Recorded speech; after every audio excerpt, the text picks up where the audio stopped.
estresse? Porque aqui tem um componente interpretativo, subjetivo, isso aí deve ter sido depois, né? Conforme o nosso cérebro foi se expandindo. Esse preparo que você fala que o corpo vai ter, né? É por conta do nosso mental, né? A gente vai trabalhando isso. Sim.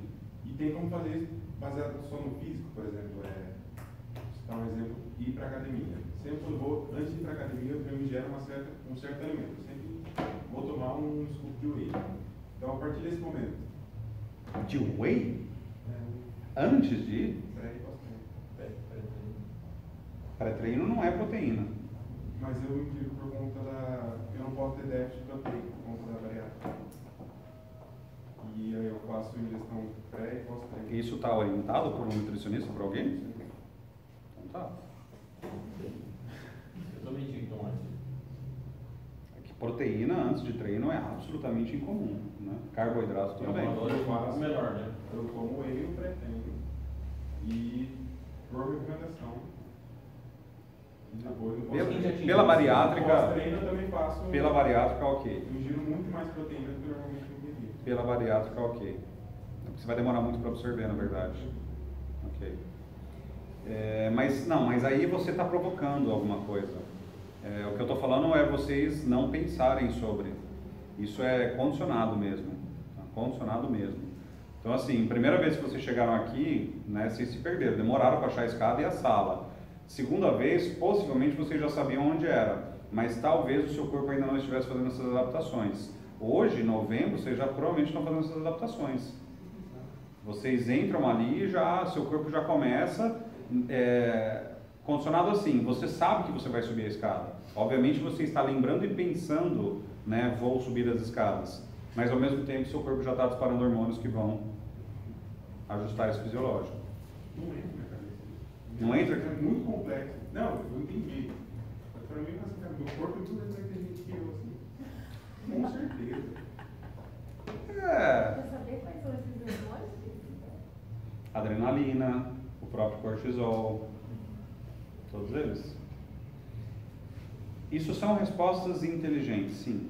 Elas são respostas inteligentes, mas você ainda é 1000 vezes mais inteligente que isso.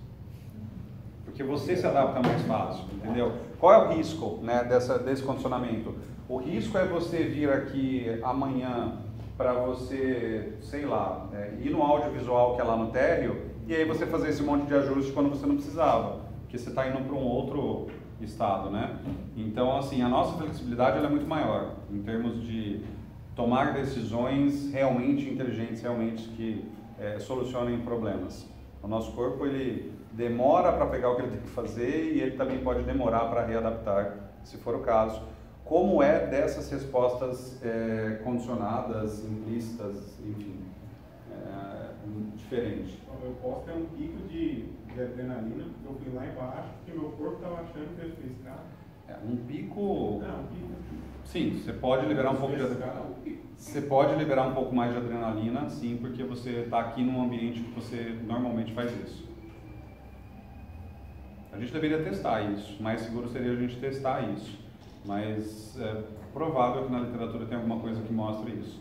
Que a gente antecipa, tá? E uma forma fácil de você tentar demonstrar isso é você, por exemplo, pegar duas pessoas que têm o mesmo condicionamento físico, duas pessoas que correm, duas pessoas que pedalam, com o mesmo condicionamento físico, parecido assim, elas conseguem correr ou pedalar juntas sempre. E aí você programa 2 treinos. Em cada um desses treinos, um vai ditar mudanças de ritmo. Mudanças de ritmo, não vai ser ritmo constante. Alguém não vai falar nada e sem falar nada ele vai acelerar o ritmo de repente. Cada dia um vai fazer isso. Eu tenho certeza que se você fizer experimento, o que não está ditando o ritmo vai alcançar mais.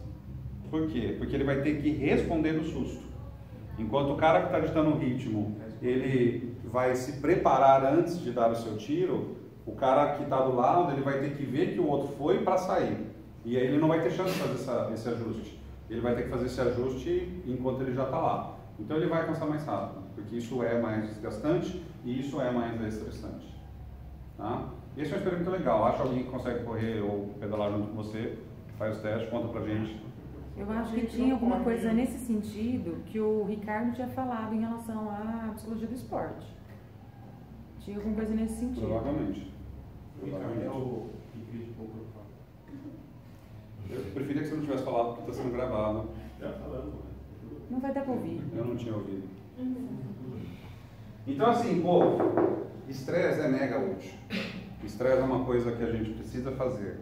A questão, né, o que vocês precisam mudar aí na cabeça de vocês é que a gente só pensa em estresse como estresse crônico, como aquele estresse que vem e fica. Tá? A gente só pensa em estresse nesses momentos. Mas o estresse é subir a escada, o estresse é estar mais alerta para fazer a prova. A semana de prova já é muito desgastante, tá? Mas uma prova é ótimo, né? Estresse é conseguir lidar com a família no final do ano, né? É conseguir lidar com um dia que eu vou ter que ficar em casa, não com 2 anos, 3 anos de pandemia, tá? Estresse agudo é bom. E a gente tem aí uma série de mecanismos, eu estou colocando só um aqui, bem principal, mas tem uma série de mecanismos que respondem a isso. Esse daqui, específico, o hormonal, é um mecanismo que gera problemas lá em relação a estresse crônico, tá? Mas assim, o alvo final aqui é liberar cortisol. Vocês já tinham falado semana passada que cortisol é hormônio do estresse, não tinham? Alguns de vocês parece que já sabiam disso. Cortisol é o hormônio do estresse. Se vocês forem nos livros de fisiologia, o cortisol vai aparecer lá como um hormônio anti-inflamatório e hiperglicêmico. Esses são os 2 papéis fisiológicos do hormônio do cortisol.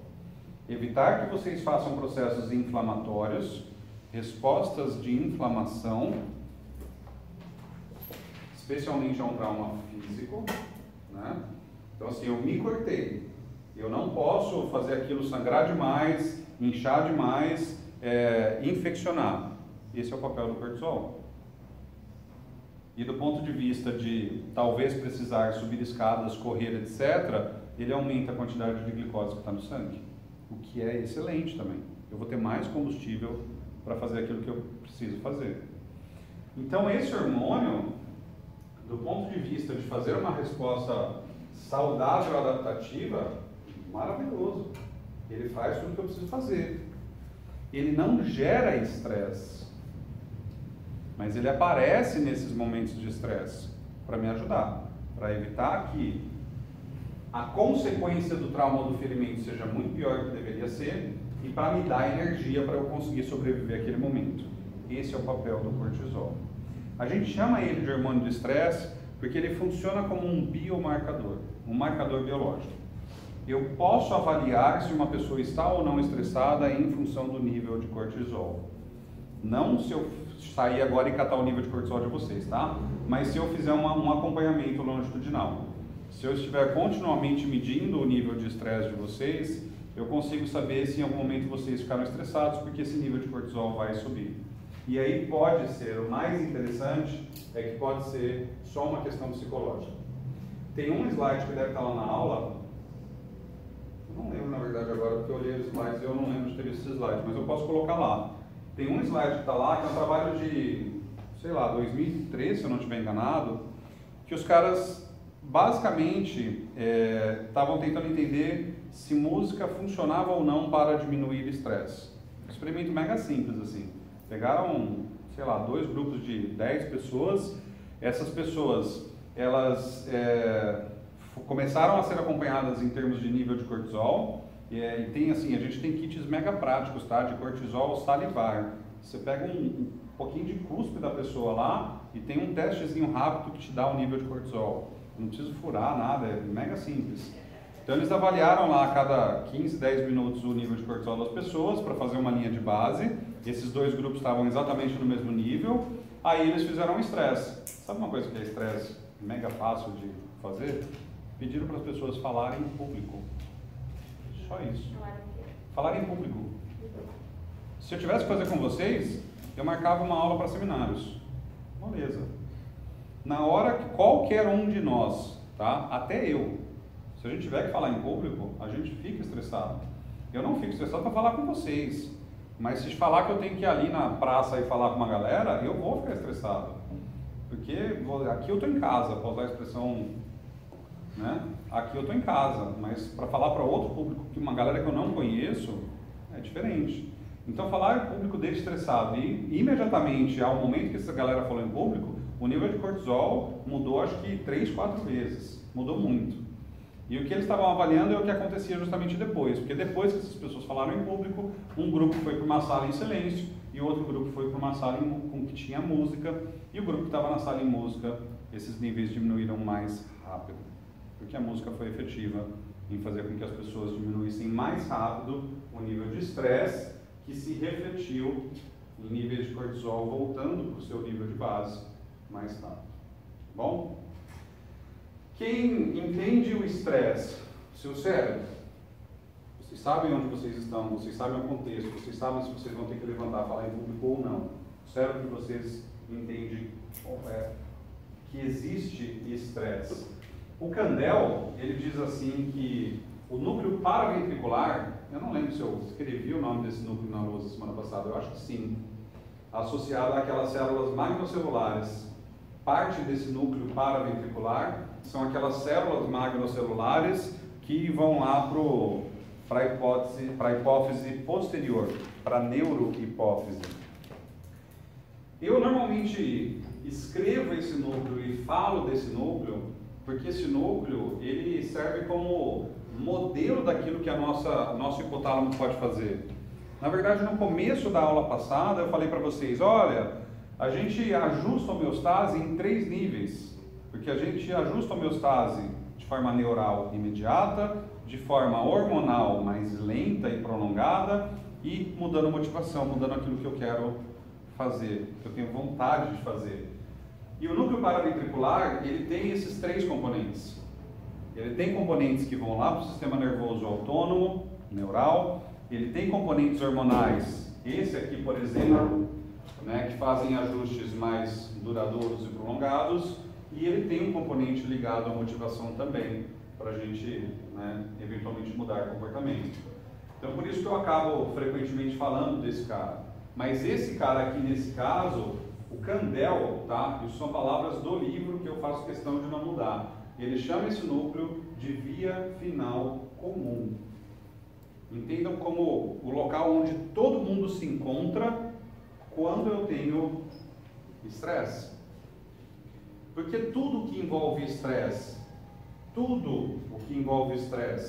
você se machucou, você foi exposto a coisas que você não gosta, ou você interpretou de uma forma que no final das contas você não gosta. Percebem como eu estou separando essas 3 coisas?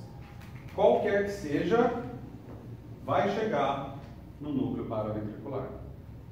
E qual é um dos componentes hormonais desse núcleo paraventricular? Liberar CRH, que é um hormônio que a gente falou semana passada.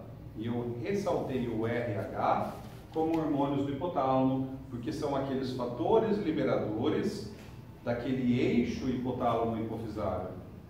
O hipotálamo libera esses hormônios liberadores, que liberam, na verdade, alguém que está lá na hipófise anterior, que era esse outro hormônio ACTH.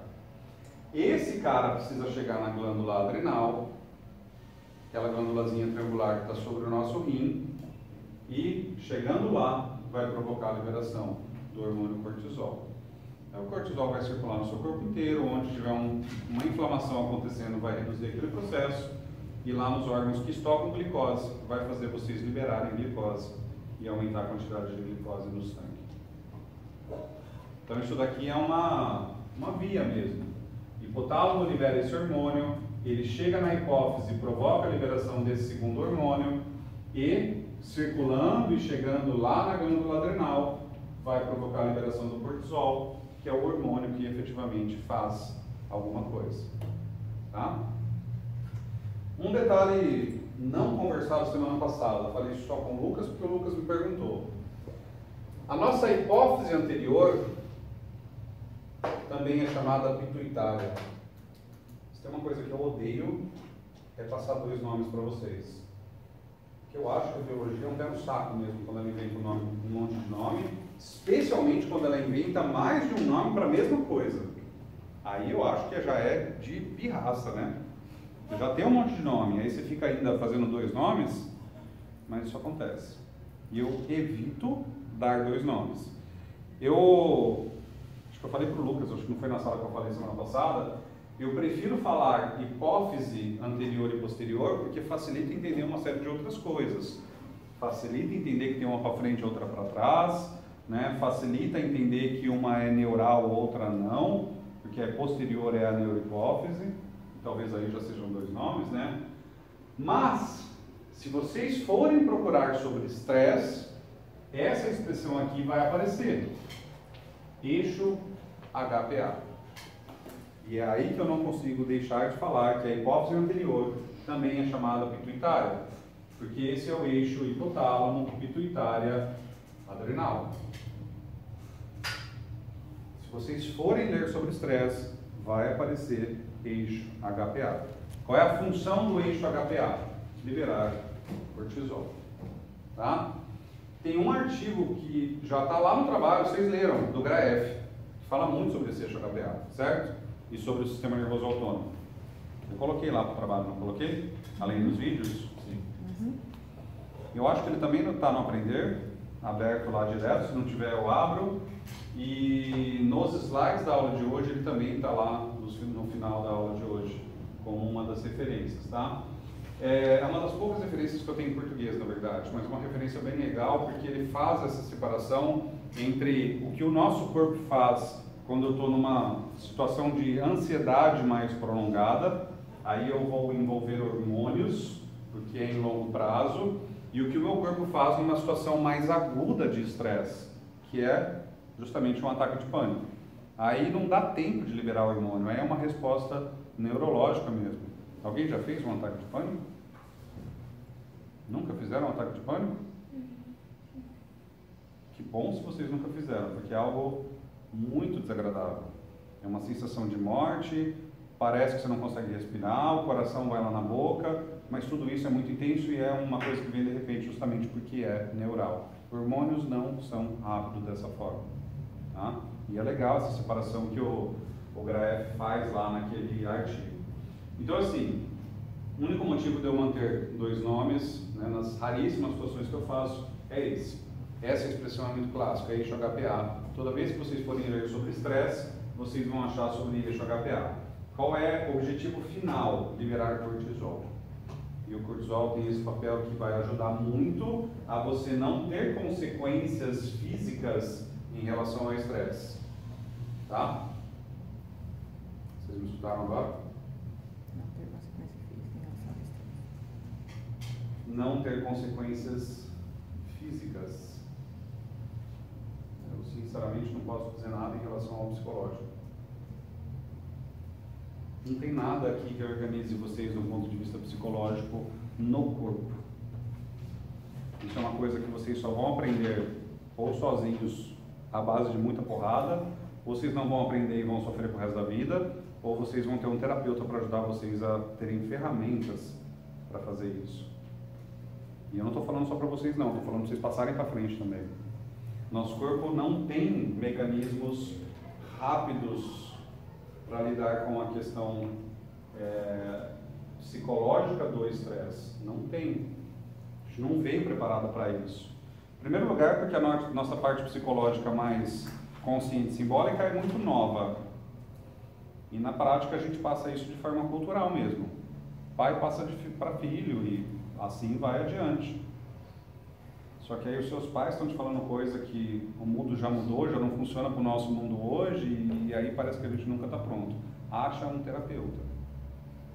Só ele vai ter um pouco mais de ferramenta para ajudar vocês.